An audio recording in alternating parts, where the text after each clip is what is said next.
I've been intrigued by this question of whether we could evolve or develop a sixth sense, a sense that would give us seamless access and easy access to meta information or information that may exist somewhere that may be relevant to help us make the right decision about whatever it is that we're coming across.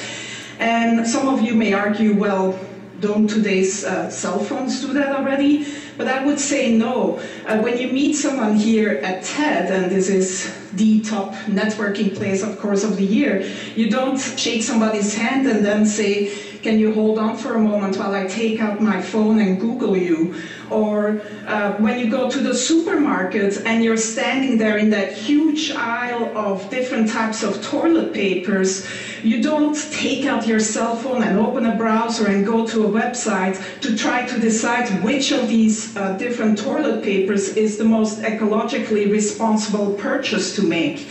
So we don't really have easy access to all this relevant information that can just help us make optimal decisions about what to do next and what actions to take.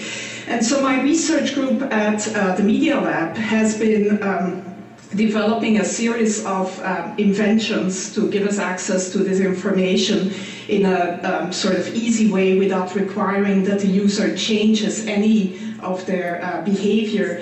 And I'm successful effort so far, which is still very much a work in process.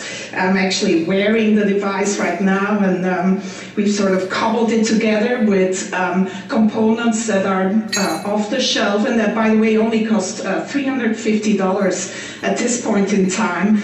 I'm wearing a camera, just a simple webcam, a portable battery-powered projection system with a little mirror.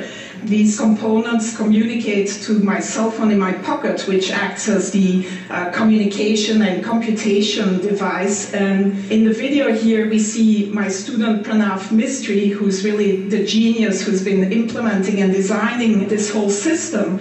And we see how this system lets him walk up to any surface and start using his hands to interact with the information that is projected in front of him.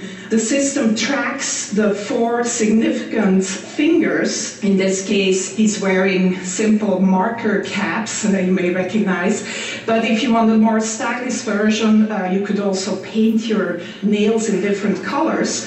And the camera basically tracks these 4 fingers and recognizes any gestures that he's making, so he can just go to, for example, a map of Long Beach, zoom in and out, etc. The system also recognizes iconic gestures, such as the take a picture gesture, and then takes a picture of whatever is in front of you. And when he then walks back to the Media Lab, he can just go up to any wall and project all the pictures that he's taken, sort through them and organize them and resize them, etc. Again, using all natural gestures. So some of you most likely were here 2 years ago and saw the demo by Jeff Hahn, or some of you may think, well, doesn't this look like the Microsoft Surface table? And yes, you also interact using natural gestures, both hands, etc. But the difference here is that you can use any surface. You can walk up to any surface, including your hand, if nothing else is available, and interact with this projected data. The device is completely portable and can be...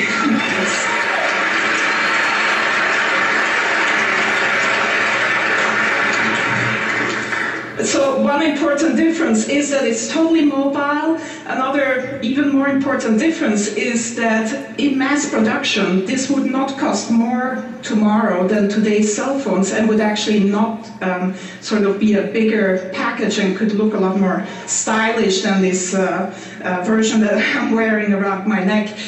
But other than letting some of you live out your fantasy of looking as cool as Tom Cruise in Minority Report, the reason why we're really excited about this device is that it really can act as one of these sixth sense devices that gives you relevant information about whatever is in front of you.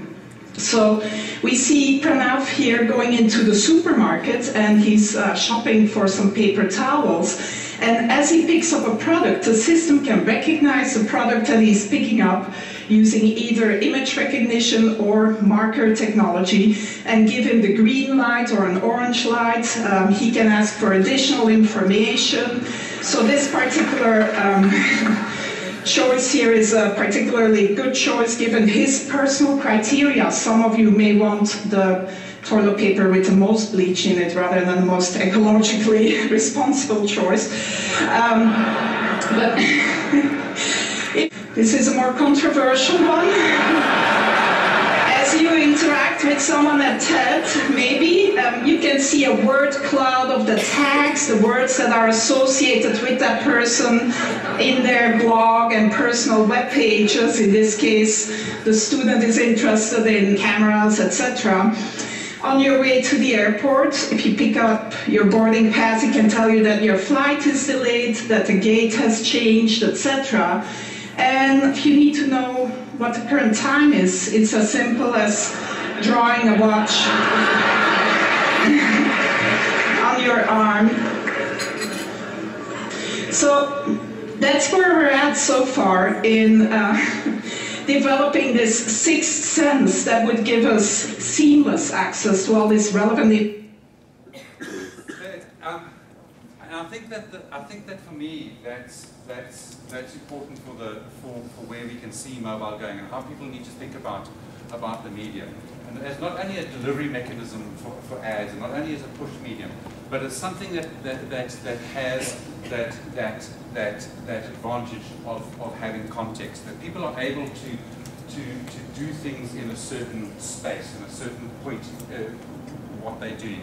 If you take that thinking about going into a bookshop and being able to read what's in that book and people's reviews, and then link that with the idea of things like OpenID and Connect and stuff like that, and being able to find out what your friends think about it, because you're all part of this big kind of like social movement and the social networking place. That's the real value. It's not that it's with you, it's that it's with you in a certain space. And of course everything is working in that direction. I mean, if for those of you who are on Google Latitude, Google Latitude tracks you around the place and tells you where you are and builds information around you. You can track where you've moved. And then we've got the grid here as well, which is doing very, very similar stuff. And people are starting to use the grid already in quite interesting ways, restaurant reviews and dropping pictures of the experiences at those restaurants and making recommendations of things that are happening around that space. So if you take it, we were sitting, as I say, last night at this whole sort of geeks sort of tweet-up get together. We were talking about things like what happens in a restaurant like this, and how a restaurant is just such a perfect place to build experiences, because you've got communities and we've got things happening around us. And I mentioned as something that I'd read very recently of how a restaurant in Houston, a coffee shop in Houston, is taking orders via Twitter. So people in the group, and the people that are their customers are linked into this network, and they're able to communicate with the restaurant and be able to think about this stuff not as technology and not just as another channel, as just a place to push things into people, but to think about it as what it is, that it's part of our connection to the rest of humanity, the way that we like to connect. Thank you.